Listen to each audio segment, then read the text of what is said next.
On the 11th of October, the Hamza division was under attack by the 3rd Legion after some members in the faction were involved in the planning and assassination of media activist Muhammad Abdul Latif and his wife in Al-Bab city last week.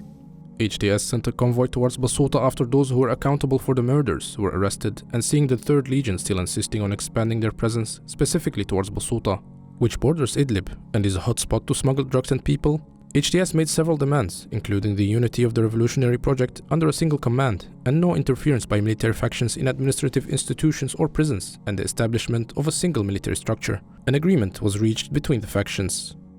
The points of this agreement were announced through social media. Certain groups in the 3rd Corps denied an agreement shortly afterwards, although it should be noted that the 3rd Corps published this document themselves through their official channel before deleting it. Instead, the 3rd Corps made conditions during negotiations with HTS, including the exit of HTS from the entire Olive Branch area and handing over wanted leaders from Al-Amshat and Al-Hamzat military factions. On the 15th of October, a final agreement was made between both groups, with HTS leaving the area that afternoon. The next day, both sides agreed to send delegations to inspect the withdrawal and disengagement of HTS as well as the 3rd Corps from several locations, including checkpoints.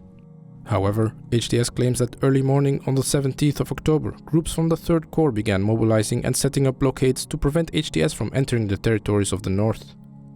This violated the entire agreement and reignited hostilities between the opposing sides.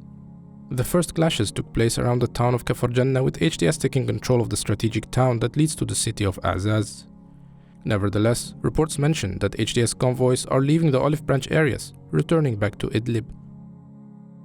هلا بالنسبة للاتفاق كل شيء اتفاق وحقن دماء بالنسبة للمسلمين ولشباب المسلمين، هذا الأمر مرحب فيه، ونحن بنتمنى أنه الله سبحانه وتعالى يوحد الكلمة ويوحد الصف، وبنتمنى من الله عز وجل هو حقن دماء الشباب المسلم والاتفاق على رأي واحد والوقوف صف واحد.